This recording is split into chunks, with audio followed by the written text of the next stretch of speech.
আমরা সম্প্রতি দেখলাম কুষ্টিয়া, যশোর সহ বেশ কয়েকটি জায়গায় হিজবুত তাওহীদের সদস্যদেরকে জোর করে মসজিদে নিয়ে তওবা পড়ানো হয়েছে।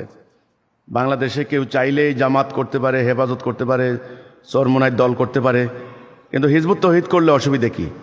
হিজবুত তাওহীদ করলেই কেন জোর করে মসজিদে নিয়ে ভয়ভীতি দেখিয়ে নির্যাতন করে দল ত্যাগ করানোর চেষ্টা করা হচ্ছে?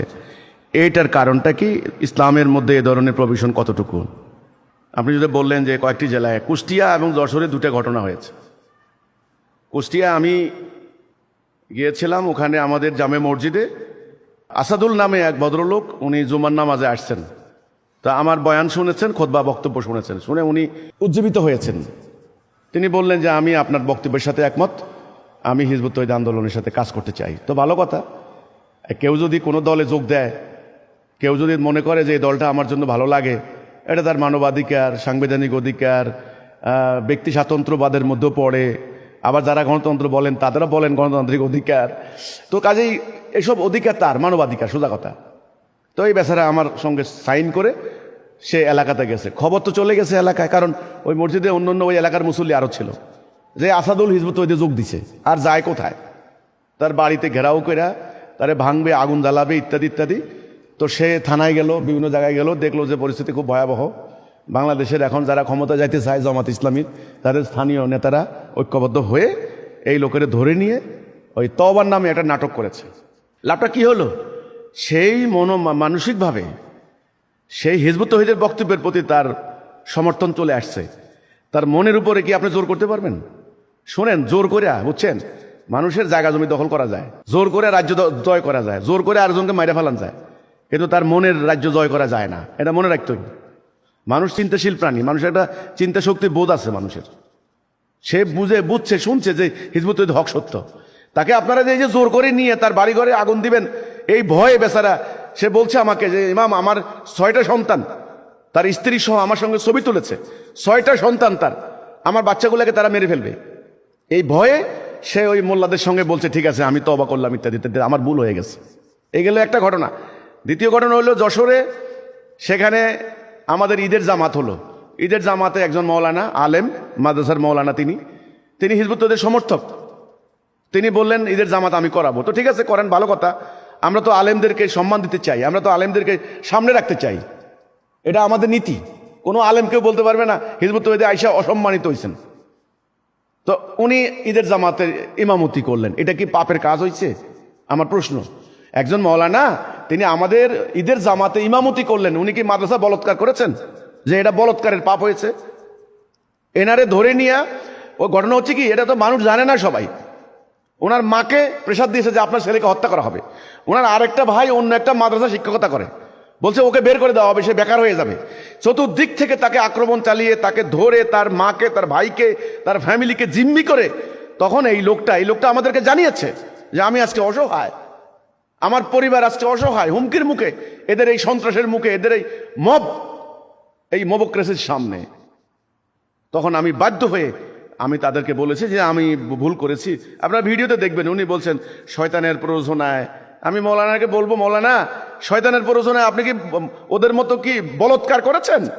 আপনি ইমামতি করেছেন মসজিদের, মানে অর্থাৎ ঈদের নামাজের ইমামতি করেছেন। এভাবে জোর করে, জবরদস্তিতে ইসলাম সমর্থন করে না। আপনাদের এই জবরদস্তির কারণে আজকে ইসলাম বিশ্বের রাষ্ট্র ব্যবস্থা থেকে হারিয়ে গেছে। এই জবরদস্তির কারণে মানুষের জবরদস্তি পছন্দ করে না। ভিতরে ভিতরে যাই দেখেন, মানুষ ঘৃণা করে, নারীরা ঘৃণা করে, সংস্কৃতি কর্মীরা ঘৃণা করে, বিজ্ঞান মনস্ক লোকেরা, উদার মনা লোকেরা, আধুনিক মনা লোকেরা আপনাদেরকে ঘৃণা করে। একেবারে শুয়োর যেরকম ঘৃণা করে, এরকম ঘৃণা করে। সত্য কথা, আমি যেটা সত্য কথা বলছি, ঘৃণা করে। জবরদস্তি ইসলাম পছন্দ না। এটা মানুষের চিন্তা শক্তি আছে, একটা মানুষের চেতনা আছে। তিনি যে কোনো দল, আপনি প্রশ্ন করেছেন, এদেশে জামাত ইসলামী আছে, চরমোনাই আছে, হেফাজত আছে, খেলাফত আছে, কত দল আছে, নতুন আরো অনেক দল বাইরেছে, ধর্মীয় সংগঠনে আছে 40-50টা। তো আপনারা তো ওদেরকে নিয়ে তওবা করান না জোর করে? তবলিগ করে, তবলিগ থেকে আসলে কি তওবা করান? তারপরে হলো কত দল করে, কত কিছু করে। হিজবুত তাওহীদে গেলে আপনাদের এত গাত্রদাহ কেন? উত্তর হচ্ছে এই, হিজবুত তাওহীদ ধর্ম ব্যবসার বিরুদ্ধে কথা বলে, ধর্মের নামে অপরাজনীতি, ধাপ্পাবাজের রাজনীতির বিরুদ্ধে কথা বলে, ধর্মকে ব্যবহার করে স্বার্থ উদ্ধারের এই হীন ঘৃণ্য কর্মকাণ্ডের বিরোধিতা করে হিজবুত তৌহিদ। এই কারণে গাত্রদাহ শুরু হয়ে গেছে। হিজবুত তৌহিদে কেউ যোগ দিলে হাটে হাঁড়ি ভেঙে যাবে। তো তাই আমার কথা হচ্ছে ভাই, এই দুটো ঘটনা বললাম যে যশোর এবং কুষ্টিয়া জোর করে ধরে নিয়ে তারা আমাদের সদস্যদেরকে হিজবুত তৌহিদে যেন না যোগ দিতে পারে, এই যে কাজটা করছেন, এটা আল্লাহর নীতি। লা ইকরাহা ফিদ্দীন, দিন নিয়ে জবরদস্তি নাই, মানুষের মনের উপর জোর চলে না, এটা আল্লাহর নীতির পরিপন্থী। 1 2 রাষ্ট্রের যে আইন, ওরা তো আইন মানে না, ওরা কোনো আইন মানে না। দেখবে রাষ্ট্রের কিসের আইন, ওরা বলে আমরা নিজেরাই আইন। কিসের আইন আবার? রাষ্ট্রের আইন পরিপন্থী। এটা মানুষ হিসেবে তার মানবাধিকার পরিপন্থী। সে কোনটা গ্রহণ করবে কোনটা বর্জন করবে তার স্বাধীনতা।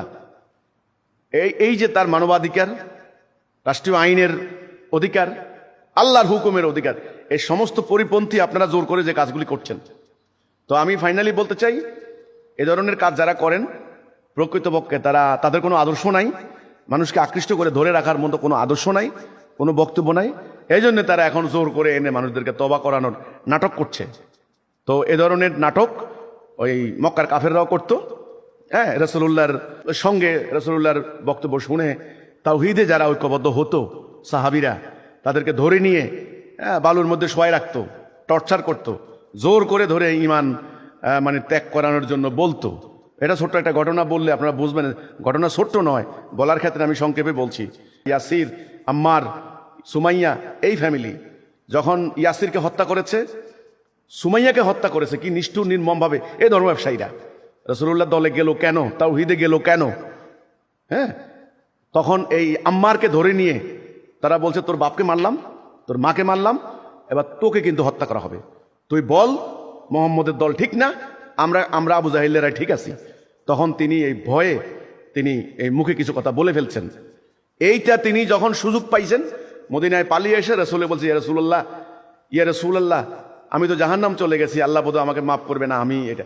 তখন কিন্তু আয়াত নাজেল হয়েছে যে শত্রুদের চাপে, হুমকির মুখে, আতঙ্কে, ভয়ে যদি কেউ তার ইচ্ছার বিরুদ্ধে, মনের বিরুদ্ধে কিছু বলে ফেলে, আল্লাহ ক্ষমা করবেন, আল্লাহ ক্ষমাশীল, আল্লাহ গাফুরুর রহিম। আমি বলতে চাই তোমাদেরকে, তোমরা যারা জোর করে এদেরকে ঈমান ত্যাগ করতে বাধ্য করছো, তোমরা আবু জাহেলের ভূমিকা অবতীর্ণ হয়েছো। আর আজকে যারা মনের ভিতরে ভিতরে হিজবুত তৌহিদকে ভালোবাসো, ইমামকে সাপোর্ট করো, তাওহীদে আন্দোলনকে সাপোর্ট করো, তোমরা সেই আম্মারের ভূমিকায় আসো। তোমাদের কোনো ভয় নাই, তোমাদের কোনো চিন্তা নাই। তোমরা দূরের থেকে আমাদের জন্য দোয়া করিও, আমরা যেন এই জালেমদের বিরুদ্ধে লড়াই করে মাঠে টিকে থাকতে পারি। তাই এই হলো আমার কথাটা। এইভাবে জোর করে ধরে নিয়ে তওবা করানো, এটা ওদের দেউলিয়াত্বের একটা প্রমাণ, এটা আদর্শিক দেউলিয়াত্বের একটা প্রমাণ। ওদের কাছে মানুষ এখন থাকতে চায় না, ওদেরকে মানুষ এখন ভালোবাসে না। এখন তারা জোর করে মানে শক্তি প্রয়োগ করে নিজেদের সংখ্যাধিক্য দেখিয়ে মানুষের জানমালের উপর হামলা করে মানুষকে ঈমান ত্যাগ করতে বাধ্য করছে। তো এরা এখন আবু জাহেলের ভূমিকায় অবতীর্ণ হয়েছে। তো আমি বলবো এ ধরনের ঘৃণ্য কাজ থেকে তারা বিরত থাকুন। ভবিষ্যতে এটা তাদের জন্য বুমেরাং হবে।